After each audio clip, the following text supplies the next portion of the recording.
어떤 곳에서는 광야 생활을 38년이라고 이야기하기도 해요. 우리가 조금 혼란스러울 수 있는데 오늘 성경에도 7절을 읽어보게 되면 광야 40년의 세월이라 이렇게 이야기합니다. 그런데 14절을 읽어보게 되면 또 광야 생활을 38년이라 이렇게 말하기도 해요. 어떤 차이가 있는가? 출애굽한 시점에서부터 생각해 보면 광야 세월은 40년의 시간이에요. 그런데 가데스 바네아에서 가나안 땅을 정탐하고 난 이후에 이 정탐이 실패로 돌아간 것으로 말미암아 그 후부터는 38년이라는 시간 동안 광야 생활을 하게 되는 것 아니겠습니까? 그래서 하나님께서 이 광야 세월을 어디에서부터 카운트하는가에 따라서 달라지게 되더라고요. 출애굽한 시점에서부터 하나님께서 카운트하게 되면 40년 동안 광야 생활을 하게 된 것이고, 가나안 땅을 정탐하고 난 이후에 그 40일 동안 정탐했는데 이 정탐을 믿음이 없어서 실패로 돌아가게 되니까는 하루에 1년씩 계수해가지고 40년. 이제 정탐한 날로부터 시작하게 되면 38년이 되게 되는 것 아니겠어요? 어쨌거나 이 광야 40년의 세월이 이스라엘 백성들에게 주는 의미가 무엇인지를 말씀을 통해 배우게 되는 겁니다. 이제 오늘 우리가 신명기 2장의 말씀을 같이 살펴보게 될 텐데, 이 신명기 2장에서는 이스라엘 백성들이 이 광야 40년의 세월을 마무리하면서 세일산에서 모압으로, 모압에서 암논 땅으로 가는 과정을 보여주고 있어요. 이 과정을 통해서 하나님의 백성이 무엇을 배워야만 하는지, 더 나아가서 하나님의 은혜를 충분히 누릴 수 있는 방법이 무엇인지를 오늘 말씀을 통해 한번 생각해보고 묵상해보는 시간이 되었으면 좋겠습니다. 먼저 축복할게요. 여러분에게 베푸신 하나님의 은혜, 우리의 삶에 주신 하나님의 그 축복을 우리 빛지구의 식구들이 충분히 누리고 그것을 또 온 세상에 전할 수 있는 축복의 통로가 되시기를 주의 이름으로 축복합니다. 그럼 이제 하나님께서 우리에게 베푸신 은혜를 충분히 누릴 수 있는 비결이 무엇이냐? 첫 번째는요, 하나님이 말씀하신 것에 따라 살아갈 때에 하나님이 주신 은혜를 충분히 누릴 수 있다는 겁니다. 우리 1절부터 하나씩 묵상해 보겠습니다. 1절 읽어볼게요. 시작. 우리가 방향을 돌려 여호와께서 내게 명령하신 대로 홍해길로 광야에 들어가서 여러 날 동안 세일사를 두루 다녔더니 우리가 방향을 돌려 여호와께서 명령하신 대로 한 걸음 나아갔습니다. 이렇게 이야기하고 있어요. 1장의 말씀과 2장의 말씀의 가장 큰 눈에 띄는 차이점은 인칭이 달라지고 있어요. 1장에서는 너희가 이렇게 시작했는데 2장에 오니까는 우리가 이렇게 이야기하고 있더라고요. 이는 모세가 광야 38년의 세월을 돌아보면서 우리가 하나님께서 어떤 은혜를 받았는지 한번 돌아보고 성찰해 보자라고 하는 거예요. 38년의 시간 동안 하나님께서 우리를 어떻게 지키시고 돌보셨는지 들어보십시오. 이 이야기하고 있는 것 아니겠습니까? 우리는 하나님의 관점으로 우리의 삶을 돌아볼 필요가 있어요. 앞서 말한 것과 같이 우리가 하나님을 믿고 나서 가장 크게 달라진 것이 무엇인가? 하나님의 관점으로 내 삶을 들여다보는 것 아니겠어요? 내가 지금까지 받은 은혜가 무엇인지, 내 삶에 왜 이런 일들이 일어나는지 하나님의 관점으로 내 삶을 돌아보게 되고, 더 나아가 하나님의 관점으로 우리 가정을 돌아보고 이웃을 돌아보고 세상을 바라보게 되는 것이죠. 이스라엘 백성들이 여러 날 동안 세일산을 두루 다녔다고 말합니다. 세일산뿐만 아니라 홍해 광야길을 38년 동안 걷게 되었다라고 하는 거예요. 이 38년의 시간이 무엇이냐? 이스라엘 백성들이 광야 38년 동안 하나님께서 이스라엘 백성을 훈련시킨 시간이었다고 하는 것이에요. 하나님을 신뢰하기보다는 눈에 보이는 것을 믿고 따랐기 때문에 가나안 정탐은 실패로 돌아가게 됩니다. 그래서 하나님께서는 이스라엘 백성들을 약속의 땅으로 진입하는 것을 잠시 보류하시고 그 길을 막으시고 광야 40년을 다시 허락하게 된 것 아니겠어요? 그 광야 40년의 시간들은 이스라엘 백성들이 약속의 땅을 정복하기에 충분한 믿음의 사람으로 하나님께서 훈련시키는 과정이었다라고 하는 거예요. 여러분 한번 생각해 보시기 바랍니다. 이 광야 40년의 시간 동안 이스라엘 백성들이 신앙의 훈련을 받지 않았다면 그냥 요단강을 건너 약속의 땅에 진격했다 하더라도 이 가나안 땅에 사는 사람들에게 속절없이 무너졌을 것이 불보듯 뻔한 일인 거예요. 약속의 땅을 정복하는 일은 이스라엘 백성들의 힘으로는 감당할 수 없는 일이었습니다. 그 땅의 성읍은 크고 그 땅의 성곽은 높기 때문에 이스라엘 백성들이 자기 힘으로는 감당할 수 없는 일이었어요. 그 땅을 정복시키는데 반드시 필요했던 것이 하나님을 향한 믿음이고 하나님의 은혜로 그 땅에 나아가야만 하는데 아직 이스라엘 백성은 그만큼 그릇이 준비되지 않았거든요. 그래서 그 땅의 길이 열렸다 하여도 이스라엘 백성이 그 땅으로 진입했다 하여도 오히려 가나안 사람들에게 무너졌을 것이 분명한 것 아니겠습니까? 그래서 하나님께서 이스라엘 백성들의 길을 막으시고 광야길로 38년 동안 훈련시키게 된 것 아니겠습니까? 전 그렇게 생각해 보게 됩니다. 만약에 이스라엘 백성들이 하나님께서 막으심에도 불구하고 약속의 땅으로 그냥 진격했더라면 가나안 족속에게 처참하게 무너졌을 것이다. 애굽에서는 애굽의 종이 되었지만 약속의 땅에 들어가서도 이제는 가나안 사람의 종으로 살았을 확률이 너무너무 높습니다. 우리가 이 상황을 충분히 생각해 봐야 되는 거예요. 하나님께서 우리의 길을 막으실 때는요, 분명한 이유가 있는 것입니다. 그리고 그 분명한 이유는 너무너무 선명해요. 우리가 그 일을 감당하기에 아직 준비가 되지 않았기 때문에 하나님께서 그 길을 막으시는 것입니다. 우리가 준비되지 않았다면요, 문이 열렸다 하더라도 오히려 그 속에 들어가서 무너지기가 쉬운 거예요. 아무리 좋은 길이라 하여도 하나님이 활짝 문을 열어놓았다 해도 내가 아직 훈련되지 않았으면, 내가 준비되지 않았으면 그 열린 길에서 넘어지고 상처받고 오히려 더 크게 무너지기 쉬운 것이죠. 그래서 하나님께서 우리의 길을 막으실 때, 허락하지 않으실 때는 그만한 이유가 있는 거예요. 오히려 길을 막으시는 것이 우리에게 은혜가 될 수 있고 우리가 준비되는 과정이 될 수 있게 되는 것 아니겠습니까? 여러분 3절에 무엇이라고 나옵니까? 3절 말씀 한번 볼까요? 시작. 너희가 이 산을 두루 다닌 지 오래니 돌이켜 북으로 나아가라. 너희가 이 산을 두루 다닌 지 오래가 되었으니 이제는 앞으로 나아가야 된다라고 하는 거예요. 이 광야 38년 40년의 세월이 다 되니까는 하나님께 길을 여시고 앞으로 나아가라고 말씀하고 있는 것 아니겠습니까? 때가 되었다라고 하는 거예요. 그 말이 맞아요. 이스라엘 백성들이 아직 훈련되지 않았을 때는 하나님이 길을 막으시지만 이제 이스라엘 백성들이 준비가 되니까요, 훈련이 되니까요, 하나님께서 새로운 길을 여시고 그 앞으로 나아가라고 말씀하고 있는 것 아니겠습니까? 오늘도 하나님이 우리의 길을 막으시는 것만 같고 내게 허락하지 않는 것만 같을 때에는 하나님이 뜻이 있다는 것을 기억하고 오히려 자기 자신을 돌아보고 그 길을 점검하는 것이 맞는 줄로 믿습니다. 우리가 더 철저하게 준비된다면 온전한 모습으로 하나님께 길을 여시고 그 길을 차지하게 될 줄로 믿습니다. 그래서요, 하나님께서 막으실 때는 지금이 멈춰설 때임을 기억하며 기도하고 준비하고 하나님의 길을 열어서 앞으로 나아가라 말씀하실 때는요, 주저하지 않고 앞으로 나아가 차지하는 것이 하나님의 백성이 이른 줄로 저는 믿습니다. 그래서요, 1절에 말씀해 보게 되면요, 중요한 단어가 등장하게 되는데 1절 말씀은요, 내게 명령하신 대로, 이 말씀이 중요한 거예요. 여기 밑줄을 그시고 기억하시기 바랍니다. 하나님의 백성들이 어떻게 살아가야 하는가? 하나님이 말씀하신 대로 살아가는 것이 하나님의 복을 누리는 비결이 되는 거예요. 결국에는요, 내 뜻대로 내 생각대로 살아가는 것이 아니라 나와 내가 생각한 것과 길이 다르다 할지라도 하나님이 명령하신 대로만 살아가게 되면 거기에 은혜가 있는 건 아니겠습니까? 오늘도 내 생각, 나의 때, 내 뜻을 주장하며 하나님 앞에 요구하는 인생이 되지 마시고 하나님께서 멈추실 때는 그 자리에 멈춰서고 하나님께서 열어주실 때는 그 자리로 전진하는 것으로 말미암아 하나님의 말씀이 나에게 길이 됩니다 고백할 줄 알고 하나님의 말씀대로 살아가서 준비되는 영혼이 되시기를 주의 이름으로 축복합니다. 두 번째, 또 오늘 말씀을 통해서 우리가 하나님의 복을 충만하게 누리는 길은 하나님께서 허락하신 것만 누리는 것이 우리에겐 축복이라고 하는 거예요. 내게 허락되지 않은 것을 탐하거나 그것을 요구하는 것은 어리석은 일이고 내게 허락된 그 길이 내게 가장 유익하고 좋은 길이라고 하는 것입니다. 이제 하나님께서 이스라엘 백성들에게 새 땅으로 나아가 전진하라고 말씀하시는데 그 땅은 에서에게 준 땅이니 그 땅의 것을 넘보지도 말고 그들과 싸우지도 말고 그 땅의 것을 취할 때는 값을 지불해야 된다고 말씀하십니다. 우리 4절과 5절 말씀 한번 읽어볼게요. 시작. 너는 또 내 백성에게 명령하여 이르기를 너희는 세일에 거주하는 너희 동족 에서의 자손이 사는 지역으로 지날진대 그의 너희를 두려워하리니 너희는 스스로 깊이 삼가고 그들과 다투지 말라. 그들의 땅은 한 발자국도 너희에게 주지 아니하리니 이는 내가 세일산에서 에서에게 기업으로 주었습니다.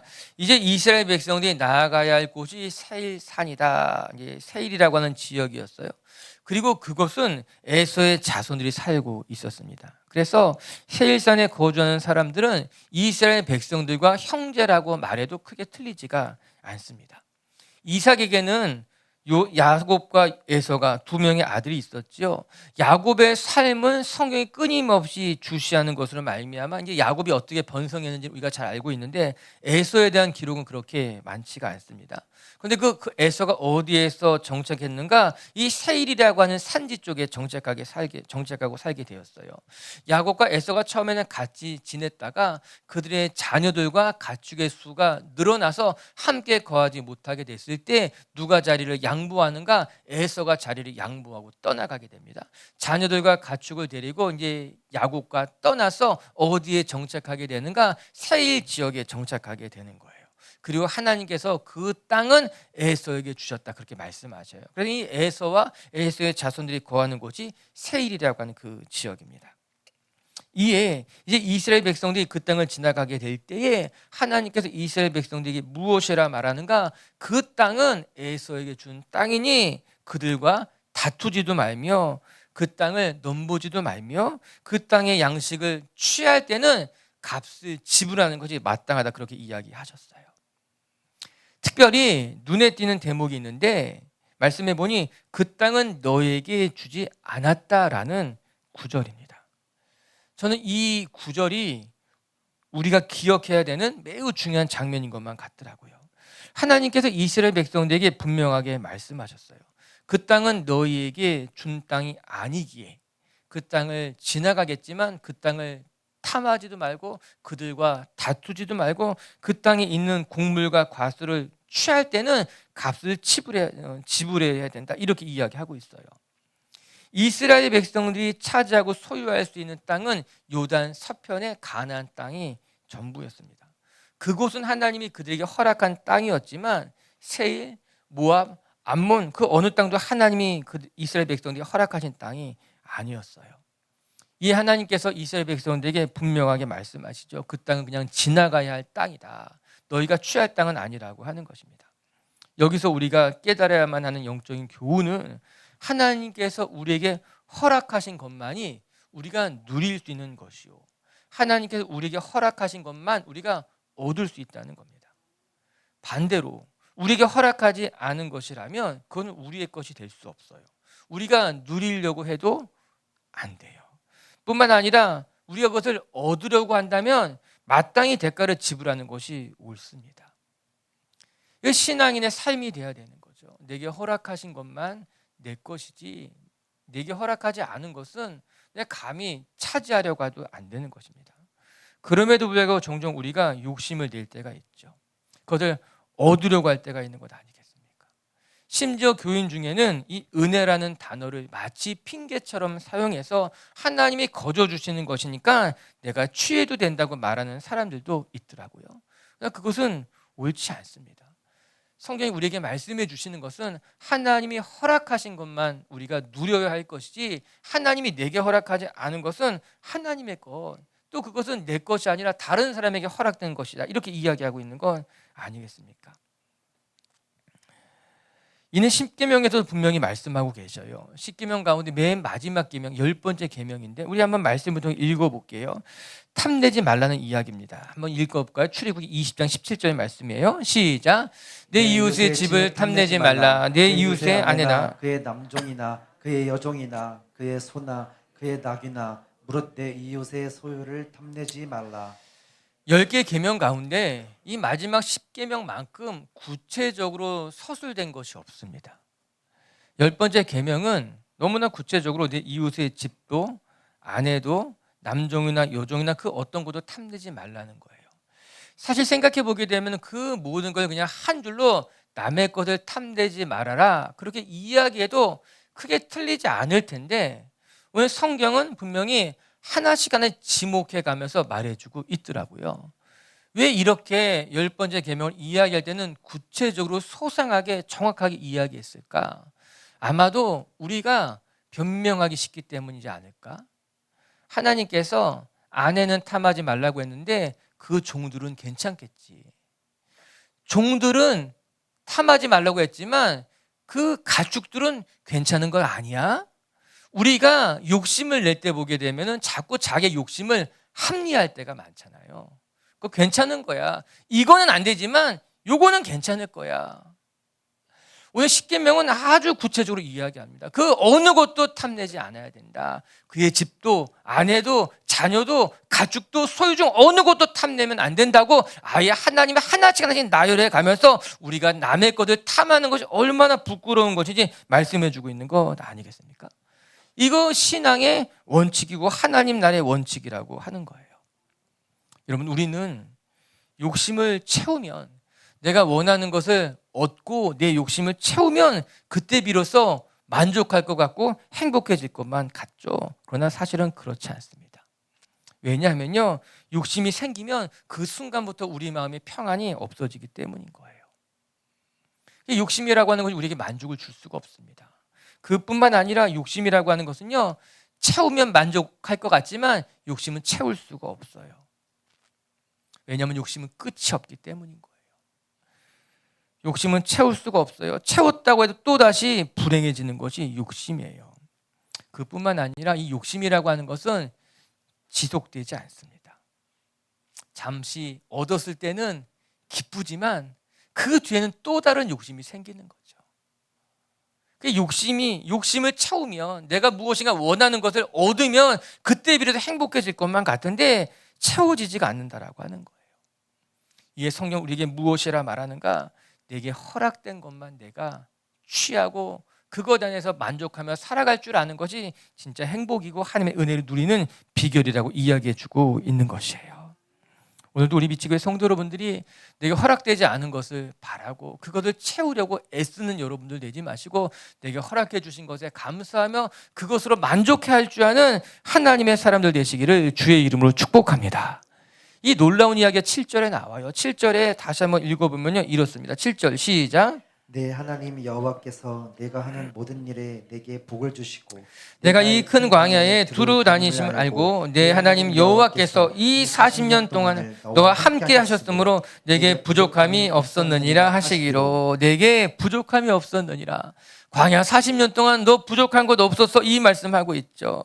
이것은 하나님께서 우리에게 허락하신 것만으로도 우리의 삶은 부족하지 않다는 것을 보여주는 말씀일 것입니다. 이 말씀이 너무나 놀랍고 너무나 감사하더라고요. 우리는 내가 원하는 것을 얻어야지만 부족하지 않습니다. 그렇게 생각하는데요, 성경은요, 하나님이 허락하신 것만으로도 우리의 삶은 부족하지 않다, 그렇게 이야기하고 있는 것 아니겠습니까? 우리의 생각이 달라져야 되는 거예요. 그래야지만 비로소 참된 행복이 무엇인지를 깨닫고 하나님의 복을 누릴 수 있는 것입니다. 내가 갖고 싶은 것을 다 가져야지만 내가 만족하게 되는 것이 아니라 하나님이 허락하신 것만으로도 우리의 삶은 부족하지 않아요. 넉넉하게 살아갈 수 있습니다. 그렇게 하나님께서 지금까지 우리를 인도해 주셨고 앞으로도 우리의 삶을 채우실 거예요. 부족하지 않게 만들어 가실 줄 저는 믿습니다. 우리 말씀을 읽어보게 되면요, 하나님이 우리와 함께 하셨기 때문에 부족하지 않다고 말해요. 여러분, 7절에 무엇이라고 이야기하고 있습니까? 7절 말씀해 보게 되면요, 이 40년 동안 하나님이 너와 함께 하셨으므로 너희 가운데 부족함이 없다, 이렇게 이야기하고 있더라고요. 여기 너무 중요한 말씀인 것 아니겠어요? 하나님이 우리와 함께 하셨기 때문에 우리 가운데 부족한 것이 없는 거예요. 돈이 많기 때문에 내가 갖고 싶은 것을 다 가졌기 때문에 부족하지 않은 것이 아니라 하나님이 나와 함께 하셨기 때문에, 모든 것의 근원에 지닌 하나님이 나와 함께 하셨기 때문에 비로소 우리가 부족하지 않아요. 우리의 삶에 참된 만족과 행복이 있는 거예요. 이 말씀하고 있는 것 아니겠어요? 그것이 은혜인 거예요. 사랑하는 미치교회 성도 여러분, 오늘도 여러분이 갖지 못한 것, 그것 때문에 낙심하고 그것 때문에 두려워하거나 부러워하지 마시고, 하나님께서 여러분이 허락하신 것, 하나님이 여러분과 함께 하신 것으로 말미암아 만족해하고 기뻐하고 그것 때문에 하나님을 찬송할 수 있는 여러분들 되시기를 주님의 이름으로 축복합니다. 하나님이 우리와 함께 하실 때 우리 가운데 부족함이 없다는 것을 경험하는 분들 되시기를 주의 이름으로 축복합니다. 세 번째, 끝으로 한 가지만 더 같이 살펴본 것은, 이렇게 하나님께서 우리 가운데 허락하신 것을 만족하며 살아가는 비결이 무엇이냐? 스스로 삼가할 줄 아는 마음을 가져야 된다는 거예요. 우리에게 허락하신 것으로 만족하는 비결이 무엇일까? 스스로 삼가할 줄 아는 마음. 우리 4절 말씀 한번 다시 읽어볼게요. 4절입니다. 시작. 너는 또 백성에게 명령하여 이르기를 너희는 세일에 거주하는 너희 동족 에서의 자손이 사는 지역으로 지날진대 그들이 너희를 두려워하리니 너희는 스스로 깊이 삼가고. 하나님의 첫 번째 명령이 무엇이냐? 오늘 말씀의 첫 번째 명령은 스스로 삼가라는 거더라고요. 즉 조심하라라고 하는 말입니다. 그런데 이 스스로 삼가라는 말씀이요, 성경을 읽어보게 되면 종종 등장하게 되더라고요. 스스로 삼가하며 살아가십시오. 왜냐하면 스스로 삼가하는 것이 신앙인의 중요한 덕목 중에 하나이기 때문일 것입니다. 우리말 성경을 읽어보게 되면은 스스로 삼가라라는 이 말씀을 스스로 조심해라 이렇게 번역하고 있더라고요. 세일 땅에 거주하는 사람들이 너희를 두려워하지만 그들 앞에서 너희가 경고망동하지 말고 스스로 마음을 삼갈 줄 알아야 됩니다. 이 이야기하고 있는 거예요. 이스라엘 백성들이 그 세일 땅을 지나갈 때 세일 사람들은 이스라엘 백성들을 두려워할 것입니다. 그때 우리 마음이 높아지지 않고 스스로 자기의 마음을 지킬 줄 아는 것. 여러분, 우리는요, 나보다 이렇게 좀 대단한 사람을 만나게 되면은 나도 모르는 사이에 겸손해져요.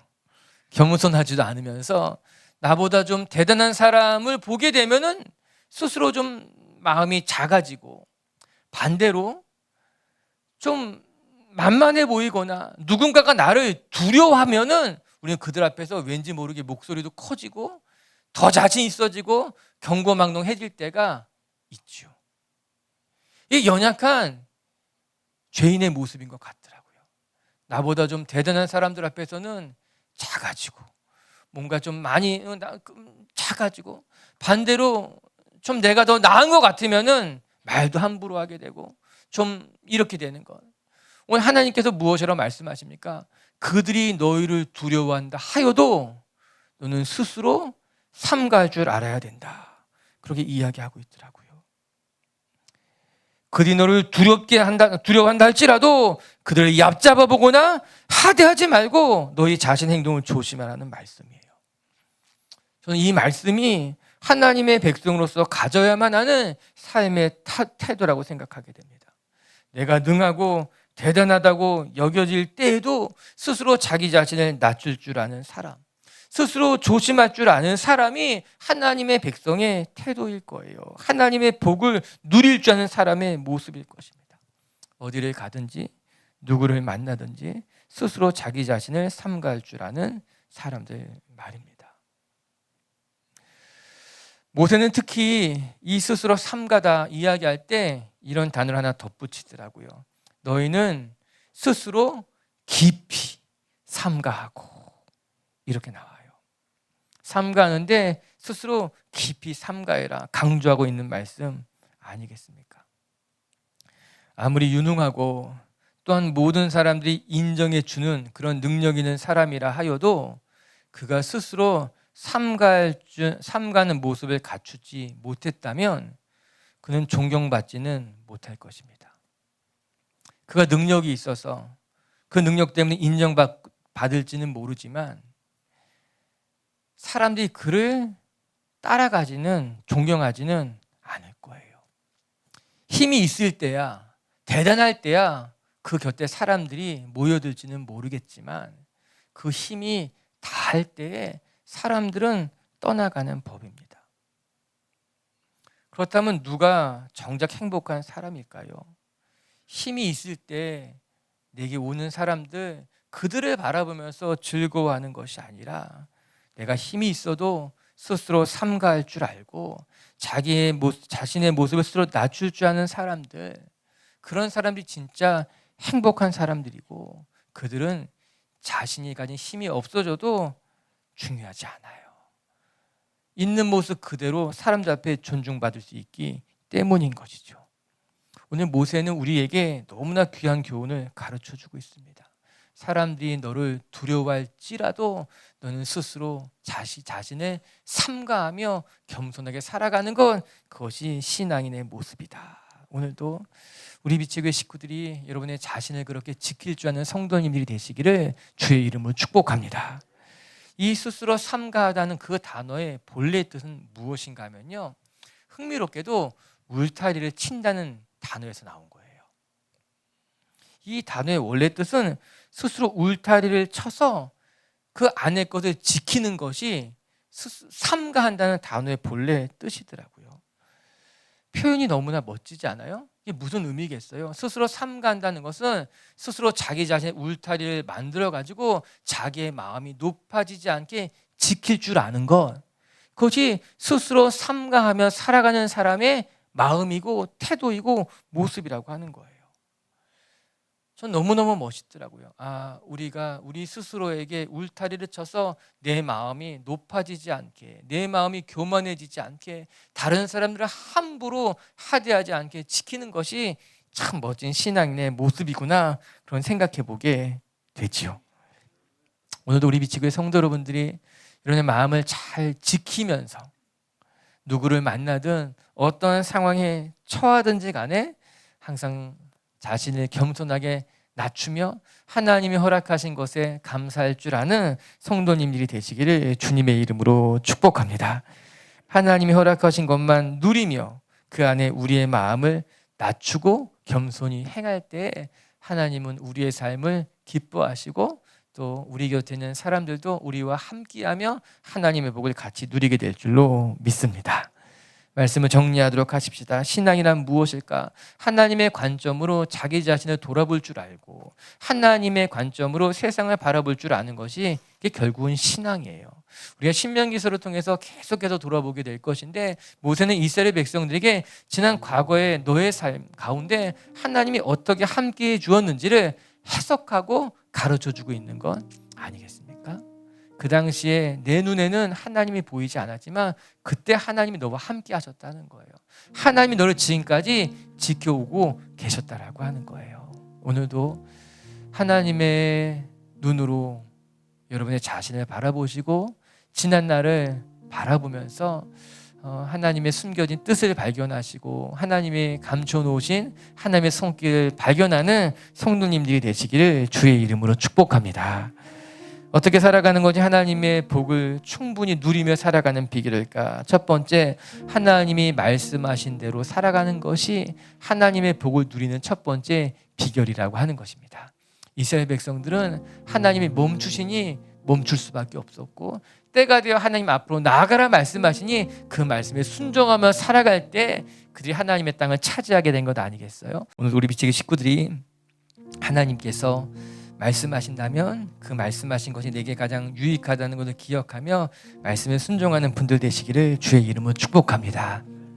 그 두 번째, 하나님께서 허락하신 것만이 내가 누릴 수 있다는 것을 기억하고 내가 허락되지 않은 것을 욕심내고 탐하는 어리석은 자가 되지 마시고 허락되신 것에 감사하는 분들 되시기를 주의 이름으로 축복합니다. 세 번째, 스스로 삼가할 줄 아는 마음이 우리에게 필요하다. 오늘도 스스로 자기 자신을 낮추고 사람들이 나를 두려워해도 겸손할 수 있는 성도님들 되면 좋겠습니다.